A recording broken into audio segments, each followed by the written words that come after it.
మొత్తం భారతీయ జనతా పార్టీ ఆ parliamentary party అంతా వచ్చేసింది. ఏం సందేశం ఇస్తుంది బయట వాళ్ళకి? కాబట్టి నా నా పాయింట్ ఏంటంటే ట్రూ పార్లమెంటరీ డెమోక్రసీ స్పిరిట్ కనుక ఉంటే ఇది జరగదు. ఆ స్పిరిట్ లేదు కాబట్టి ఈ అహంకారపూరితంగా నిరంకుశంగా మేము ఏం చెప్తే అదే జరగాల అనే ధోరణి ఉంది కాబట్టి పార్లమెంట్ సమావేశాలు మొక్కుబడిగా జరుపుతున్నారు తప్ప వాస్తవ చర్చ జరగడం. Right right. జిలాన్ బాషా గారు, ప్రశ్నోత్తరాలు లేకుండానే ఈ పార్లమెంట్ సమావేశాలు ముగిశాయి. సో టీడీపీ ఈ పార్లమెంట్ సమావేశాలు జరిగిన తీరు పట్ల టీడీపీ రియాక్షన్ ఏంటి? నమస్కారం అండి. నమస్తే. నమస్తే సార్. మనం చూసుకుంటే ప్రతిపక్షాలకు ఈ యొక్క పార్లమెంట్ తీసుకున్నా లేకపోతే రాష్ట్ర స్థాయిలో అసెంబ్లీ తీసుకున్నా ఇవన్నీ కూడా చర్చా వేదికలు. దీన్ని వీళ్ళు సముచిత స్థానం కల్పిస్తూ అక్కడ విధంగా ప్రభుత్వానికి ఇరకాటం పెడుతూ లేకుంటే సలహాలు సూచనలు ఇచ్చే వేదిక. కానీ దాన్ని కూడా ఒక రాజకీయంగా వాడుకుంటూ ఇక్కడ మన రాష్ట్రంలో తీసుకున్నా అక్కడ కేంద్రంలో తీసుకున్న ప్రతిపక్షాల పూర్తి వైఫల్యాలే ఈ రోజు ప్రజాస్వామ్య విలువలు ఈ విధంగా దిగజారుతున్నామని చెప్పేసి ఈ సందర్భంగా తెలియపరుస్తున్నామండి. కాబట్టి ఒకసారి మనం చూసుకుంటే ఇందాక గఫూర్ గారు చెప్పినట్టు నిజంగా ప్రభుత్వం గనక అంత నియంతగా ఉంటే, ఎన్డీఏ ప్రభుత్వం గనక అంత నియంతృత్వంగా పరిపాలన జరుగుతిస్తా ఉంటే జేపీసీకి ఎందుకు పంపిస్తుందండి ఎఫ్సిఆర్ఏ బిల్లు? చెప్పండి.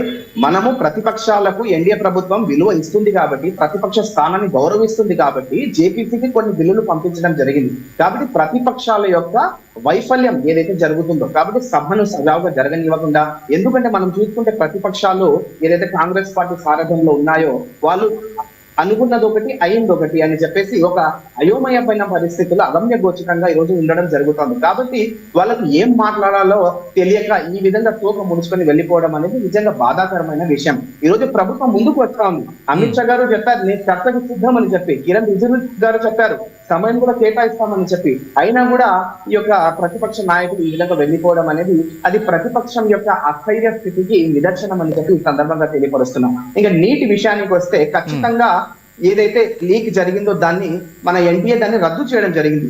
కేవలం 40 రోజుల్లోనే తిరిగి దాన్ని ఎగ్జామ్ ని రీకండక్ట్ చేసి సజావుగా చేయడం జరిగింది. మనం గతంలో చూసుకున్నాం ఏ విధంగా 2007 తీసుకున్నా 2011 తీసుకున్నా అప్పటి యూపీఏ హయాంలో ఏఐ ఎగ్జామ్ లీక్ అయితే ఎవరు కూడా ప్రశ్నిస్తే జవాబు ఇచ్చే ధోరణి లేకపోయింది అప్పుడు.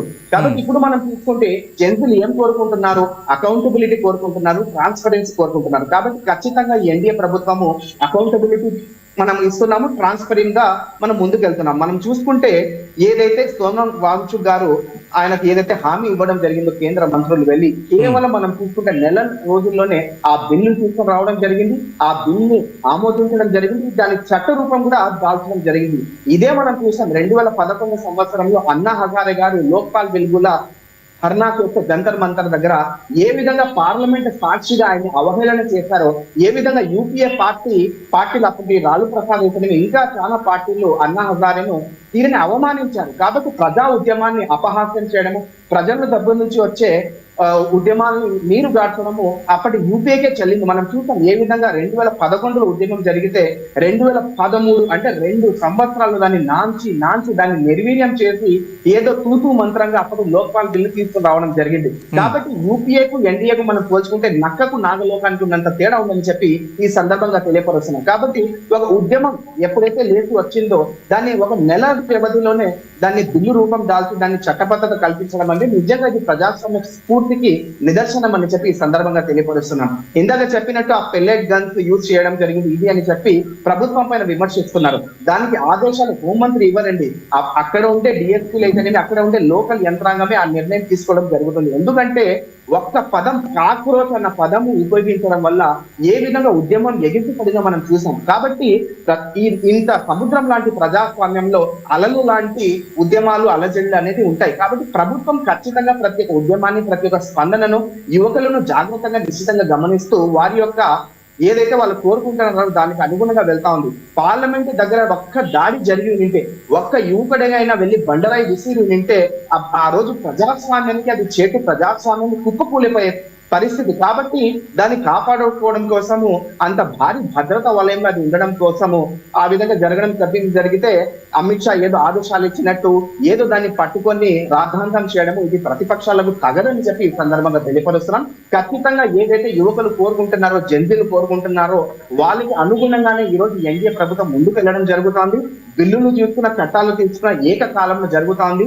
నాన్సుడి ధోరణి లేదు, అణచివేత ఉద్యమాలని ధోరణి లేదు. మనం చూసుకుంటే జంతర్ మంతర్ లో యువకులకు సాటిగా అప్పుడు మన ప్రభుత్వాలు పర్మిషన్లు ఇవ్వడం జరిగింది. కాబట్టి ప్రతిపక్షాలు సమాలోచితంగా ఆలోచించి ఈ యొక్క అధికార పక్షానికి ఏ విధంగా బిల్లుల్లో సవరణలు అయితేనేమి ఏదైనా ప్రజల తరపు నుంచి చెప్పడానికి సహకరించి ప్రజలకు మేలు జరిగే విధంగా పనిచేయాలని చెప్పితే మన యాదృచ్ఛికము దురదృష్టకరము ఇక్కడ మనం రాష్ట్రంలో తీసుకున్న ప్రతిపక్షము, కేంద్రంలో తీసుకున్న రాకుమారులు ప్రతిపక్ష నాయకుల్లో ఉండడము ఇది నిజంగా దుర్మార్గం. వాళ్ళు ప్రజాస్వామ్య విలువలను కాపాడాల్సిందిగా ఈ సందర్భంగా కోరుకుంటున్నానండి. రైట్. తులసిరెడ్డి గారు, రాహుల్ గాంధీ సంబంధించి చూస్తే ప్రభుత్వం కిరణ్ రిజిజు గారు రాహుల్ గాంధీతో కొన్ని సందర్భాల్లో మాట్లాడినట్టున్నారు కదా ఈ సమావేశాల సమయంలో. ఏ అంశం గురించి మాట్లాడి ఉంటుంటారు? సభ సజావుగా సాగడానికి సహకరించమని అడిగారా? అయితే ఏ అంశం గురించి అనుకుంటున్నారు? సో రాహుల్ గాంధీ గారి మూలోద్ధం ముందు పార్లమెంటు అజెండా ఫిక్స్ చేసేది ఎవరు? ప్రభుత్వము బిఎస్సి ద్వారా అజెండా ఫిక్స్ చేస్తుంది. బిజినెస్ అడ్వైజరీ కమిటీ ద్వారా ప్రభుత్వం వచ్చేసి ఫిక్స్ చేస్తుంది. ఎవరి కోసం ఇది పార్లమెంట్ జరిగేది? పార్లమెంట్ ఎంపీల కోసం కాదు, 147 కోట్ల భారత ప్రజానీకం కోసం, ఆ పార్లమెంట్ లో ఉండే ఆ కొద్ది మంది కోసం కాదు. కాబట్టి దాన్ని దృష్టిలో పెట్టుకొని ఇక్కడ ప్రధానమైన అంశాలేమి ఈ యొక్క సెషన్స్ లో? 1 నీటు, 2 అయోధ్య, 3 వచ్చేసి జంతర్ మంతర్ దగ్గర ఆ రోజు జరిగింది. మిగతా ఉన్నాయి. ఈ 3 దాంట్ల మీద ఒకరు అడగాల్సిన అవసరం లేదు. రాహుల్ గాంధీ ఇంకోరు ప్రతిపక్షాలు అడగాల్సిన అవసరం లేకుండా దేశ ప్రజలకు ఏమి జరిగింది చెప్పాల్సిన బాధ్యత ప్రభుత్వానికి. దాంట్లో మీరు చెప్పండి. ఇప్పుడు ఆల్రెడీ నీటి గురించి, దాన్ని నీటి లీకేజ్ అయింది, రద్దు చేశారు, రీ ఎగ్జామ్ పెట్టారు, రిజల్ట్ పట్టించారు, తర్వాత జరిగిన పరిణామక్రమంతో చెప్తారు. అయిపోయి అడిగి ఆ బిల్లు మీద కూడా 11 గంటలు జరిగింది. ఇక మిగతా 2 ఇష్యూస్, ప్రధానమైన ఇష్యూ సమస్య ఎక్కడ వచ్చింది?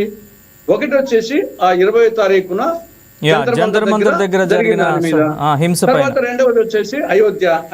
ఈ 2 ప్రధానమైన అంశాలు. దాన్ని ఒకరు అడగాల్సిన అవసరం లేదు, ఏ సభ్యుడు అడగాల్సిన అవసరం లేదు. ఇది ప్రభుత్వ బాధ్యత. వచ్చేసి నువ్వు జరిగింది చెప్పు, అయోధ్య విషయంలో ఏం జరిగింది చెప్పు. దాని మీద వచ్చేసి చర్చిస్తారా, వాకౌట్ చేస్తారా, రద్దు చేస్తారా? రద్దు చేసి సస్పెండ్ చేసి పంపించండి. మీ ప్రభుత్వ బాధ్యత వచ్చేసి